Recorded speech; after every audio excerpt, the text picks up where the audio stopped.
Hello everyone, my name is Krystal Clark and I am joining the Truth Corner, and this week's session is going to be about church drama.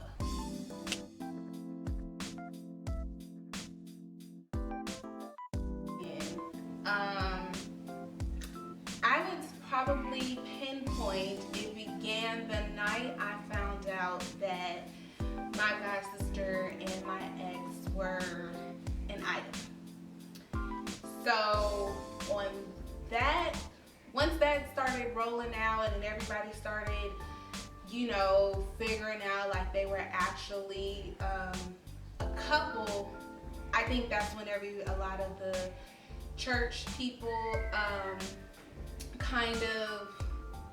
it threw a ringer, because it was these young people and young couple that everybody had watched grow up.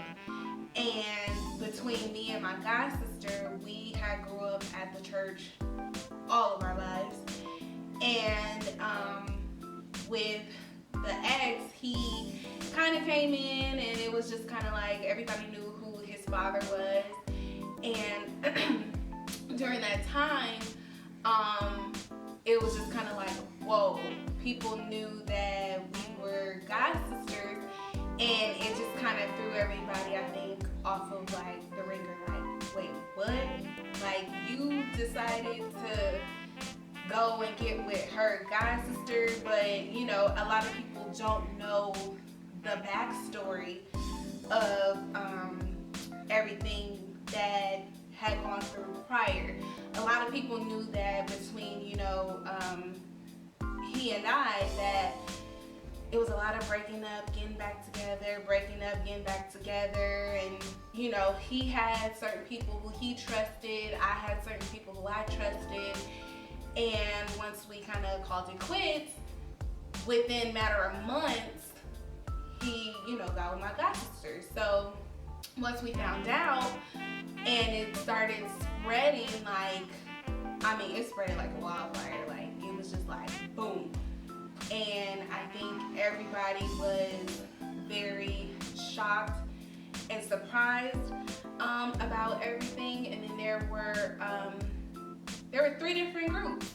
If we're honest, there was my god sister's group, who she talked to, who she had her friends, and they believed that she was just right.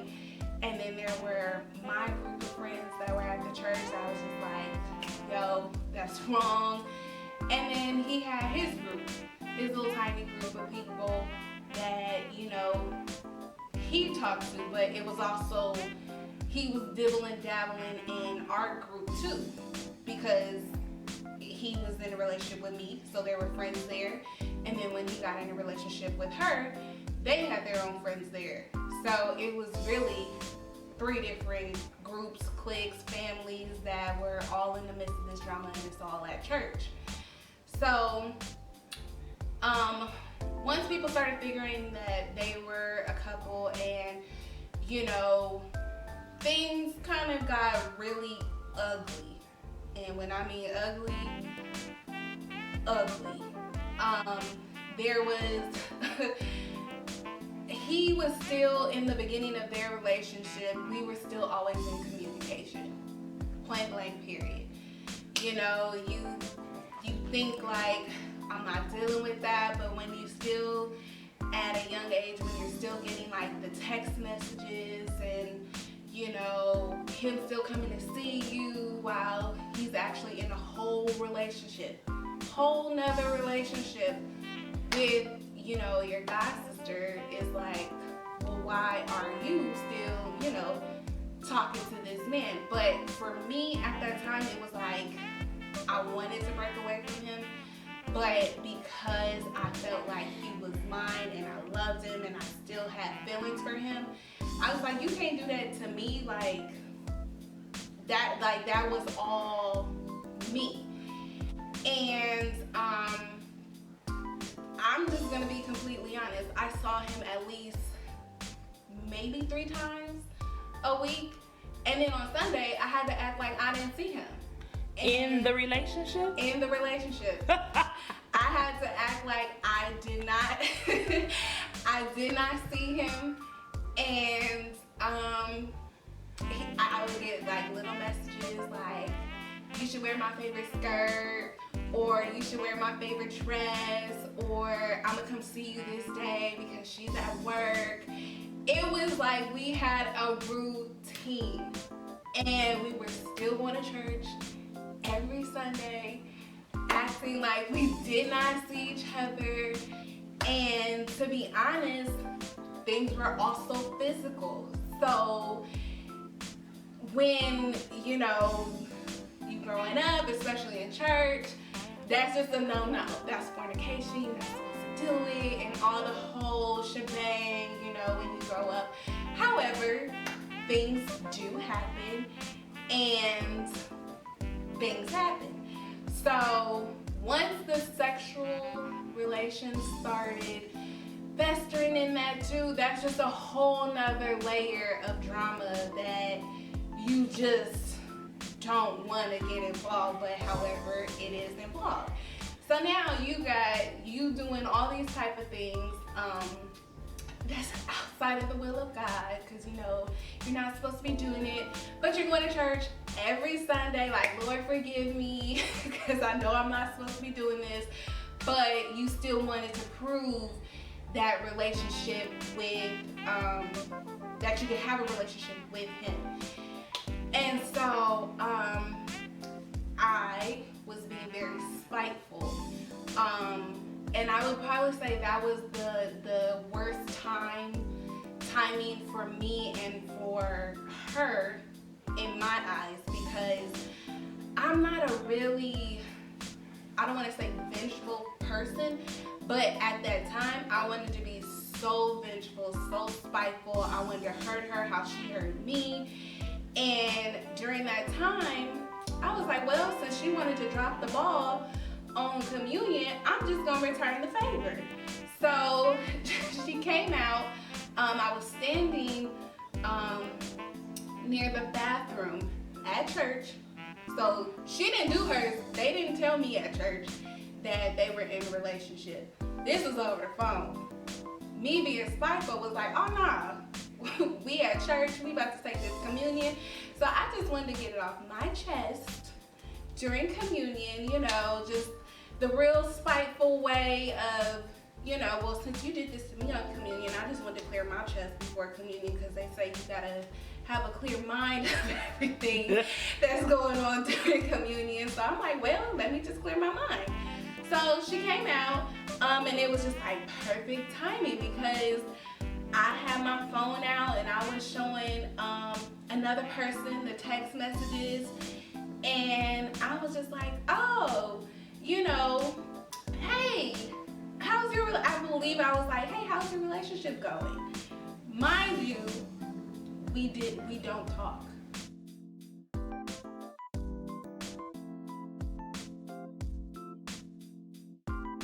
Like, there's no communication between me and my god sister at this time.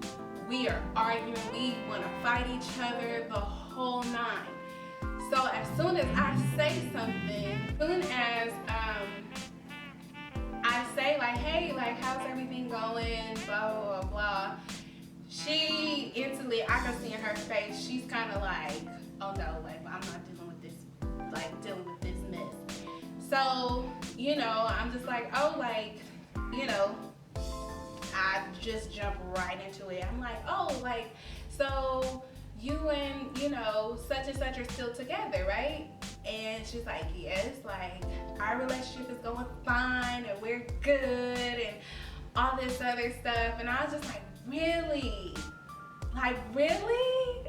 And she was just like, yes, really. So it was me being already like that evil girl, like, girl, you about to get played. Like, I had it all in my head, but being so spiteful. And I knew it was gonna hurt her feelings. She was so invested, you know, in him and in the relationship. And I remember like, oh, like, I just want to let you know, like, I still see him. That's how I told her. Like, I really just want to let you know, like, I'm still seeing him. And she's like, no, you're not. I see him 4 or 5 times a week. He's coming, like, had the whole schedule. And I was just like, really? Well, I see him on this day, and this day. And, here you go. I have the text messages to show you. Like, he said he loves me, he still want to be with me, and all this other stuff. I don't believe you. I'm like, okay, here you go. Showed her the text messages at church right before we say communion. That is the most spiteful thing that you can do, especially if you grew up in church. Like, that's just something like you just, like, dog, at church, like, for real, like, you couldn't do it, like, outside right before we about to take communion. But I just felt like you dropped the ball on me during communion, so I'm gonna drop the ball on you right during communion. And it was right before the Easter communion, because we only take it twice a year. So when I found out it was Christmas, New Year's communion, I told her on Easter. So that's about a few months apart. And woo, baby, after that, that's when stuff really hit the fan with the church drama. So she doesn't even take communion. She drives off and leaves. And he comes out, what are you doing? Yelling at me. And I was like, I'm just returning the favor. Like, I'm just being honest. You still wanted to be with me, and you still sent the messages, so I just showed her the messages. He tells me at church, you're not supposed to do that. That's supposed to be between you and I. Bruh, like, you were in a whole other relationship, and you gonna say this is supposed to be between you and I. So once he said all that, stuff hit the fan. So that's when, maybe a few weeks later, remind you, well, I'll tell everybody. My parents didn't know that I had gotten physical and I lost, my virginity to him. And a lot of people didn't know that because nobody talks about that at church. So, it was the poor little Krystal, and gave herself away before marriage, and you knew better. But there were my god sister's mom, I think, found out somehow. I don't really remember how, but somehow she was going to go tell my mom. And I remember my mom being like, is there something that you need to tell me before anybody tell me something, anything? And I was like, no, I don't think so. And then I was like, actually, yes. And I had to tell her. This is maybe a few Sundays later. Remind you. Again, I had to tell them at church. So I brought my mom and my dad, and I let them know right before Sunday morning happened. Hey, yeah, I lost my virginity to this guy over here. And they didn't know what to do because I'm their first child. They raised me in church, and it was just like a whole bunch of other stuff. So that was a lot right there.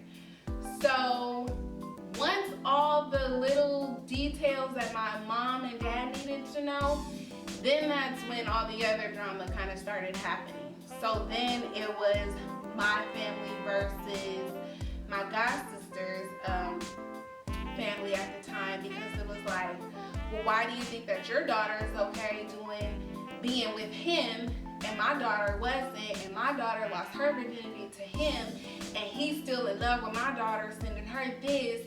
Then here comes his family getting into the picture, like, no, Krystal, his side of the family was like, Krystal didn't appreciate him, and she she couldn't love him in the way that he wanted to be treated. So then now it's 3 moms. 3 bullheaded mothers arguing over all of their children. That is the worst combination that you can possibly have at church every Sunday. They're sitting rows and seats apart from each other every Sunday. So you got to see it full-fledged. This should have been a talk show, like a reality TV show, because the drama was just insane. Moms are getting into it. Dads was all pretty cool. They kind of stayed out of the majority of the drama. But the moms were not having it. And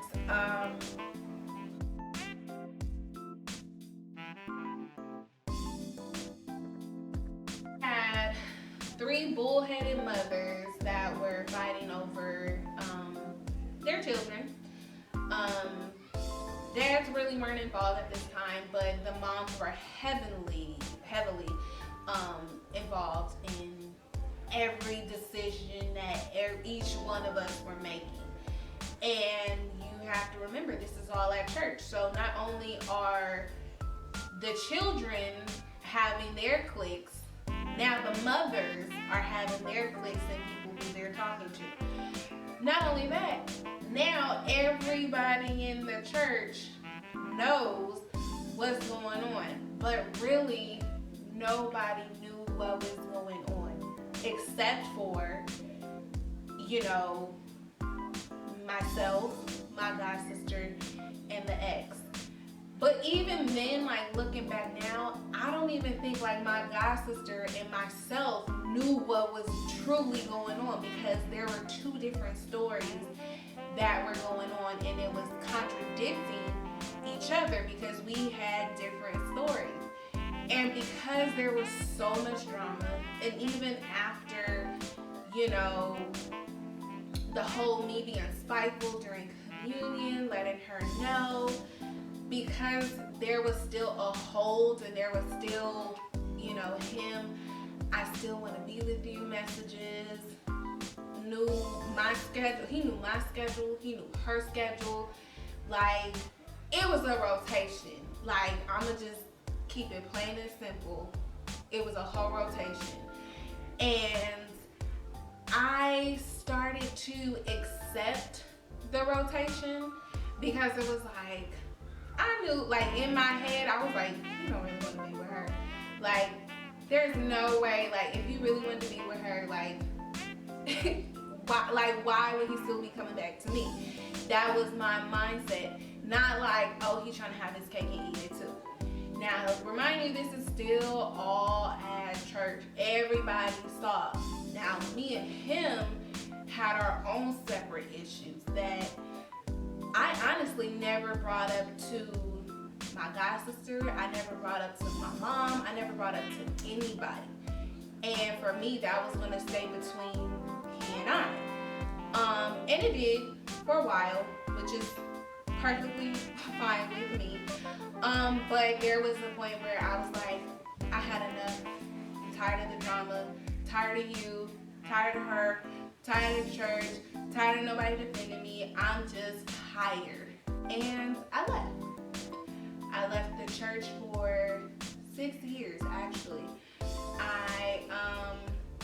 I left right before I turned 19, and I came back right before I turned 24. So I was gone for 6 years, and people didn't even realize. Some people knew, like, I was gone, but they didn't realize how long I had been gone. I completely stepped away.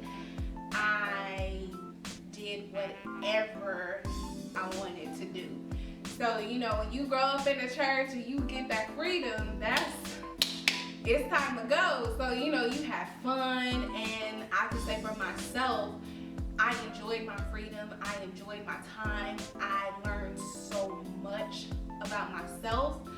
But that church drama that's a whole different type of drama that you just don't understand at a very young age. So this is all at the tender age of 18, 19. I mean, but before even 18, 19, before they got together, we had our own little back and forth, breaking up, getting back together. So this is from like 16 to like 18, in between there, 18, 19, of me being in a relationship with him. And I continue until 18, 19 because even though he was with her, he still had a relationship with me. And for me, it was like, I don't want to say the side girl, but it was technically it was a side girl because he was in a relationship with somebody else. But if you really look at it, he genuinely was in a relationship with two different women, period. The whole first year, he was in a relationship with her and myself. And the church drama was just like extremely too much drama. And so for me, the takeaway that, what I would take away from that whole experience of the church drama is keep your business to yourself. Like, do not invest in telling people. Of course, you want to have like your really core group where outside of church as well, they're not going to bring it in. Like, you can have your group of people that's in the church, but you know that they're not with the messiness, they're not with the foolishness and all that stuff. And I think during that time, it was a boom year where it was a whole bunch of like young people and we all growing up and figuring out life and all this stuff. And you think like people are your friends, but they like really out there telling what you telling them, and then they go in here and then they telling somebody else, but they not telling them the right story. So then, you know, you gotta be careful. You even gotta be careful what you tell your mama, because they can go from 10 to 100, and that's what happened with all three of our mothers. What about how can you encourage somebody who wants to be in church, but they're afraid of people in church because it's drama at church? I would say when it comes to that, because, for example, I'll use myself. When I decided to come back to church, I was very closed off. I knew about church, but I knew I needed to get myself back together. And, you know, your church home is your church home, period. You may not like everything that goes on there, but that's your church home. And that's where you feel the most comfortable. So for me, stepping back into the church and me trying to get more comfortable, I had to realize that you need to figure out who your core group is, period. And